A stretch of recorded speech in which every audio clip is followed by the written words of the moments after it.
And in this youth camp, one of our friends, no, nagkaroon ng sakit. Yung hindi niya magalaw yung legs niya, yung kulang sa potassium ba. So, nandun siya sa room, tapos nag-announce na, sino dito may medical background, kailangan namin ng tulong. So, si Thammie yung nag-iisang babaeng may medical background doon. So, tinulungan niya yung friend ko. So, during the break, sabi ko, bisitahin ko nga yung friend ko. Pag bisita ko sa friend ko, andun si Thammie sa kwarto, inaalagaan yung friend ko. Sabi ko, ang sarap naman. Sana ako na lang nawalan ng potassium. Bakit siya nawalan ng potassium, di ba? And then, starting that day, Ardy, alam niyo yung mga video cam dati, di ba? Yung ganyan pa yung video cam dati. Tapos may ano ka? So, pagka may mga games, may ano, bini-video kasi, sorry, mukhang stalker, no? So, don't follow, guys. Pero talagang bini-video ko siya because I actually wanted to show my parents this girl. When I went home from the camp, sabi ko, Papa, Mama, may papakita ako sa inyo. Ito na yung babaeng papakasalan ko. Ang kapal! Wow! Ang kapal ng mukha! Di ba? Hindi lang kilay ang makapal sa'yo. Pati mukha. Mukha rin. May faith. Faith lang tawag. So pagsaksak, yan, pinakita ko. He knows what he wants. Yun, tama. I know what I want. So, pero she doesn't know that I want her. And she doesn't want me. So, that was my first na parang, Lord, mukhang eto na.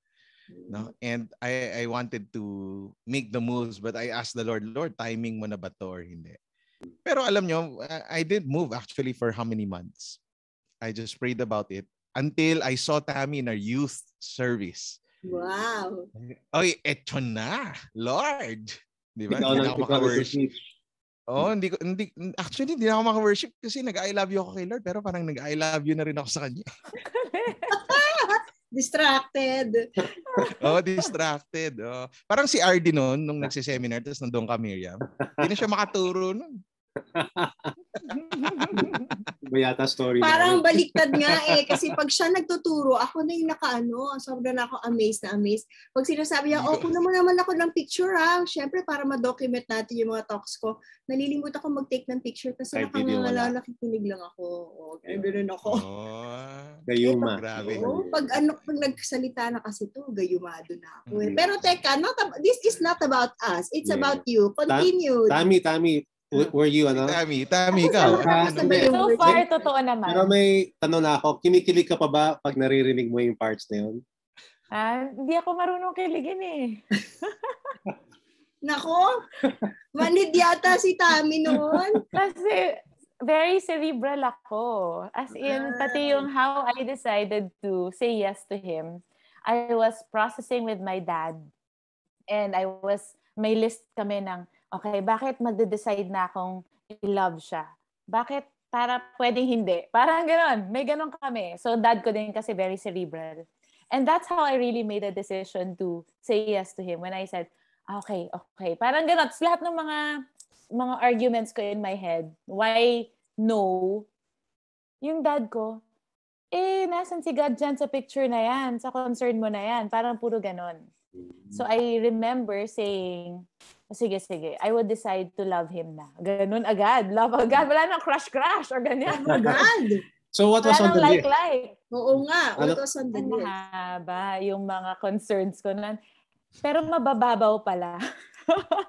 Parang meron pa ako, Lord, paano yan? Gusto ko malaki yung mata kasi para may pagmanahan yung anak namin. Ako, kasi the whole time, I grew up thinking, ang liit ng mata ko. Parang gusto ko may pag-asang lumaki yung mata ng anak namin ng konti, ganon. Yung mga mababaw talaga. As in, pati, I think at that time, Dennis was studying to be a pastor na, I think. Tama ba, guy? If I remember correctly. Yeah, that was my direction. Oo, alam ko na he was going into full-time ministry. And we were both volunteers at that time. So, we did a lot. Kumbaga, dami naming times magkasama kami. Dahil pareho kaming, just volunteering full-time at the time. I took a break. I was supposed to go into med school. So I said, sure naman ako, magme-medicine ako. So I'll take a one-year break. And that 1 year was the time that we went on campuses together, into campuses, mga ministering together, ganon. Yeah, tsaka ang question ko rin, grabe yung relationship mo siguro with your dad because you're going over the list with your dad. Oo, medyo. Tsaka, alam mo, di ba lumaki ako kasing church and we were encouraged to have lists na parang non-negotiables and yung mga parang di ba, standard mo o yung gusto mo in a future partner, ganyan.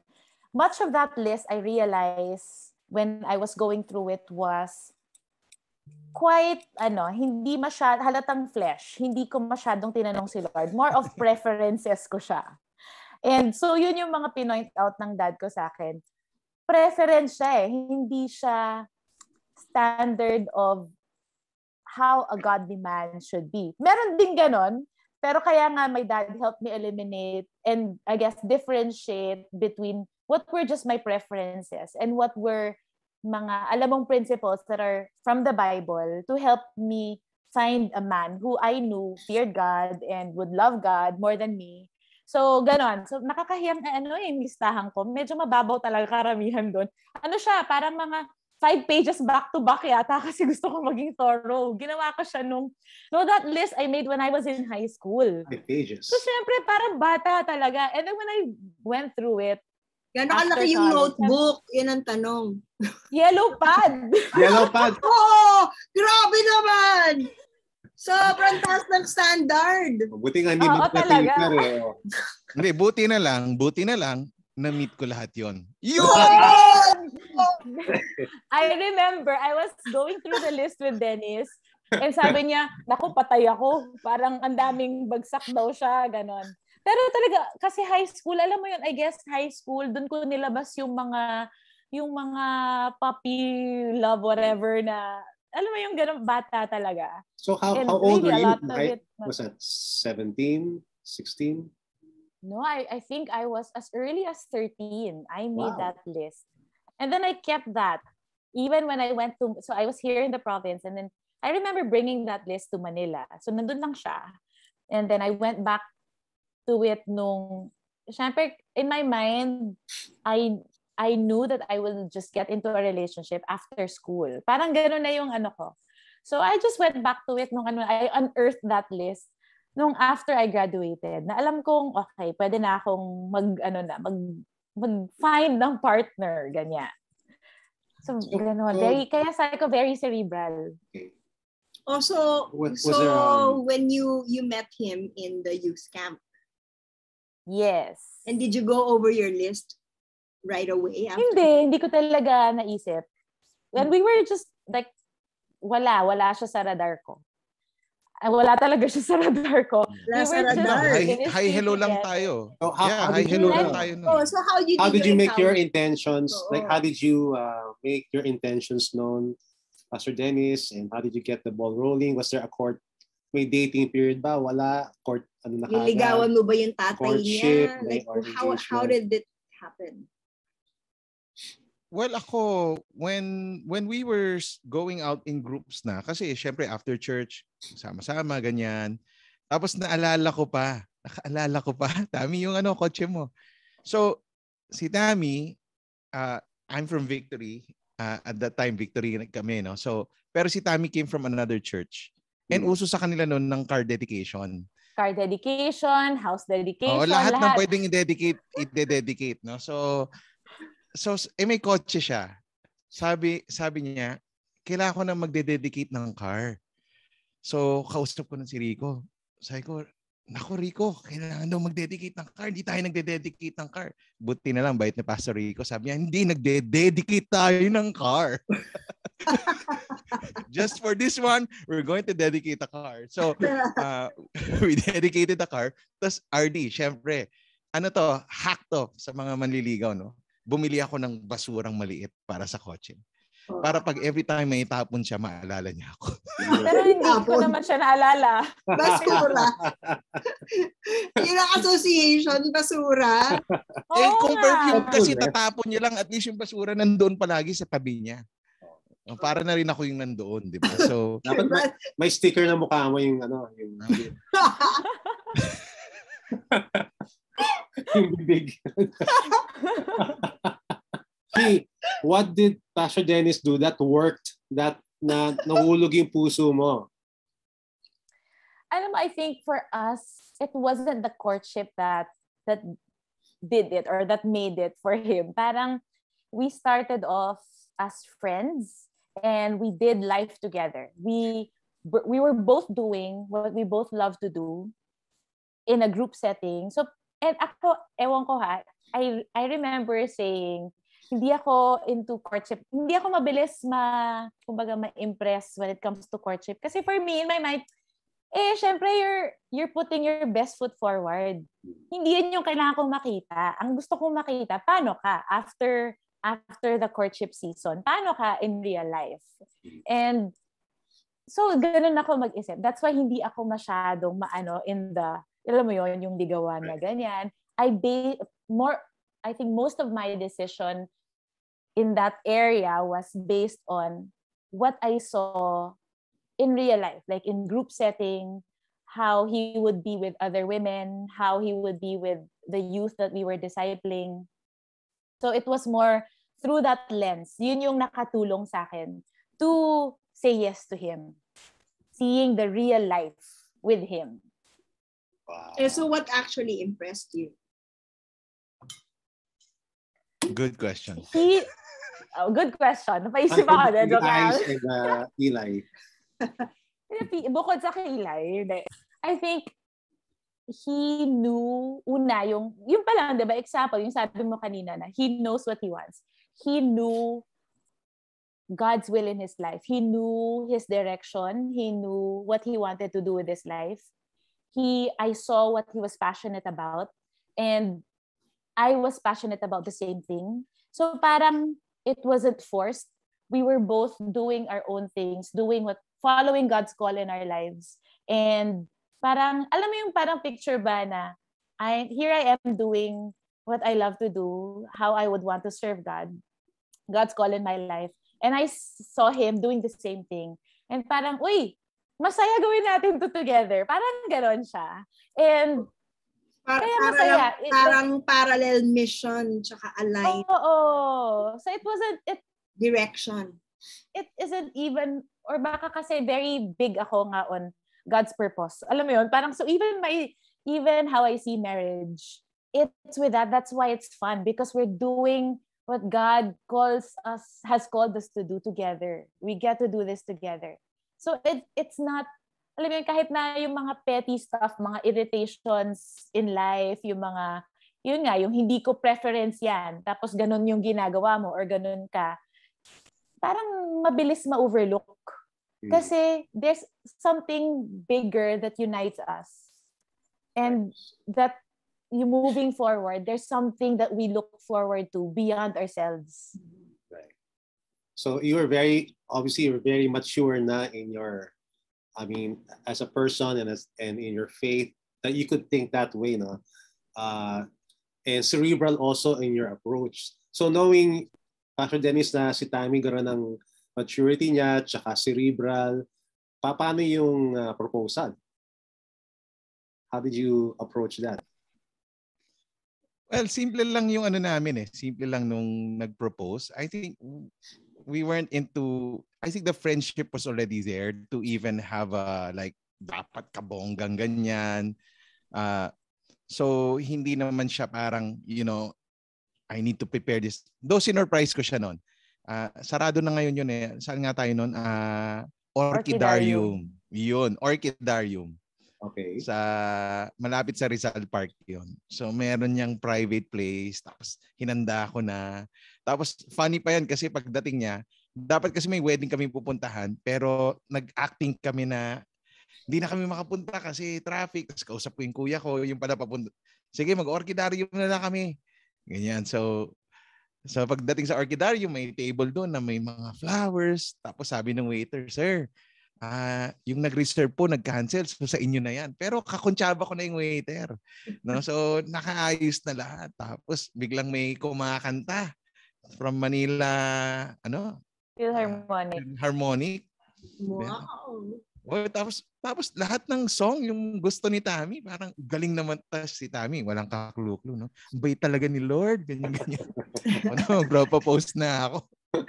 So doon ako nag-propose sa kanya during that time. And how long was the courtship?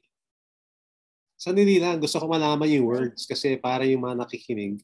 How was the wording? How did you put the proposal? Was it as simple as, Thammie, will you marry me? Or how was it worded? Kasi words meron, siyempre. Hindi. May yung waiter. Alam mo yung mga classic natin dati, Ardy, yung mga darating yung waiter, tapos may yung may surprise somewhere doon yung ano na ba yung ginawa ko noon? Basta parang naalala ko ga. Pero gusto ko talaga ikwento kasi kwento mo na. TMI siya. Kwento mo na, kinikilig ako eh.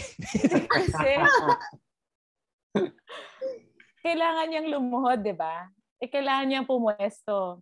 So may binigay yung waiter, hindi ko pa rin gets. As in medyo talaga, hindi nga ako mabilis hindi talaga ako asumera. Even during courtship.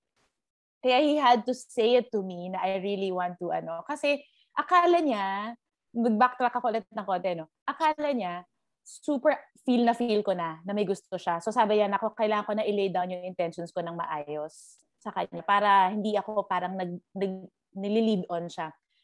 So the whole time, akala niya yun. Pero wala. Hindi ko naisip pala. So yun. Anyway, ganun din sa proposal for marriage. Nung wala akong kaklu-klu, so even when the waiter came, tapos may binigay na something, sabi niya, teka lang, tatayo ako, nauutot ako eh. Sabi niya. Naalala ko. How romantic. Okay. So speaking of, di ba, ayoko nga ng best foot forward. Alam niyo yun. Tapos yun, he got up para forward na lang. Okay, and then? Tapos lumuhod. Tapos lumuhod na siya. Tapos yun. Ganon. How romantic. Now I remember. How can you forget that? Hindi ako, pero kasi nga, di ba, hindi rin kasi kami yung ako, I think, my personality rin. Hindi ako, yun nga, yung ma-chummy-chummy na ganon. Pero very clingy ako, pero hindi ako yung into mush masyado. It's, so, even like, when you're asking, di ba, yung, ando pa rin yung sa utak ko, ano nga pinaka sa akin, na attract sa akin, yung I just loved laughing with him and yung being with him. Yun talaga, parang it wasn't, hindi more of yung anything na yung ginagawa niya or yung pa-sweet thumbs niyang gano'n. Natatawa nga ako pag nagpapa-sweet siya. Hindi siya, natatawa lang ako. Hindi siya yung parang, hindi gano'n yung effect sa akin. Pero that's what I love about him. Nandidiri siya. Parang, ano yan? Parang gano'n ako. Nag-cringe ako. Ayoko ng gano'n. Gusto ko lang yung laughing together and being together. So, parang yun yung tema ng, tama ba? Ngayon ko lang na-realize na, pag nagpapakute siya, yung nagpapaka-romantic siya, natatawa lang ako. Kahit mga Korean novela, pag nag-try ako manood ng Crash Landing on You, hindi ako yung parang yung iba na, oh my! Yung natatawa lang. So, yun yung effect niya. I guess yun yung equivalent sa akin ng kilig. Yung tawa siguro. So, natatawa lang ako sa kanya. So, yun. Okay, wow. Okay, yan na. Di sinagot na. Oh. And now, fast forward, how many years have you been married? 17 baga. Many years. Our eldest is turning 16. So, 17 years. 17 years. Okay. So, in the 17 years that you've been married, what's the secret to becoming #forever honeymooners? I'm waiting for you. Well, ako, on top of mind, una, dapat maraming laughter talaga sa marriage. Dapat masaya. I think that keeps us sane, especially the past 3 years during the pandemic. Dapat matuto kang to enjoy the simple things of life. Kahit na stressful. Finding that joy in God and in the family. I think that's one. Second, I think nasabit na ni Thammie kanina, we're really high on we want to be a family on a mission. That we're not just married couple who's living under one roof. We are a family that has the mission of God. And I think this takes out the yung mga masyadong trivial things dahil meron kang bigger purpose na hindi ko kaya pag wala ka. Pag dalawa tayo, multiplier effect siya. 'Di ba? Some people kasi would say, 'di ba pagka may misis ka na, mas tali ka na, hindi ka na, I think marriage is a multiplier. It's not it doesn't subtract from you, no. It multiplies you. It makes you more innovative, creative, it makes you more of a leader if you take on that role. So I think that's one of the things also that has helped us in our marriage. Na hindi lang kami nakatingin within our family, but we see a bigger world where we can actually make a difference. Yun yung on top of mind na meron sa akin. Si Thammie naman. I think for me, yung work, building on your friendship. And yun yung basta parang gusto ko when out of the house na yung kids, yung, alam mo yun, yung wala na masyadong busy-busy na sa buhay, ganon. I want to still be with my best friend. And we started off as friends, and I would not want to neglect the friendship kasi I think I want us to continue laughing together. I want there to be laughter, a lot of laughter in the home, even if stressful dahil parang pagod or puyat, lalo na 'di ba pag may bagong baby sa bahay, yung kayo may bagong baby, 'di ba? It can get tiring. It is so easy to fall into the nitty-gritty or the daily grind. And it can be easy to forget to laugh and just live and enjoy what you have. So I think yung laughing together is a big it's a good thing to practice and really working on your friendship. And hindi, again, sinabi na rin ni Dennis, and yun talaga yung sa akin din na yung marriage really for me is, it goes beyond us. It really, I see it as a way for us to show the world God's covenant love with us. So, and I think that's what, even, di ba, yung mga times na parang ayokong pag-usapan tong issue na to or naiinis ako sa'yo. Parang for me, having that view na this is exactly how, this is, di ba, in the struggles, that's exactly where we can display God's unconditional love. And if people see that in our marriages, na hindi lang sa good times, hindi lang sa fun times, pinapakita niyo yung love and affection, but even in the struggling times, in the hard times, then it will be easier for the world to see what God's unconditional love for us looks like.